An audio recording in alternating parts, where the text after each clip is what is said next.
Matapos na naman ang isang taon. Thank you, Lord.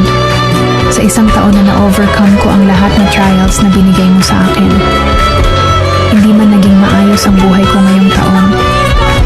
Alam ko na hindi mo ako susubukin kung hindi ko kakayanin. Salamat sa mga pagsubok na nagpakatapang sa akin, lalo na sa buhay ko at sa mga pangarap ko.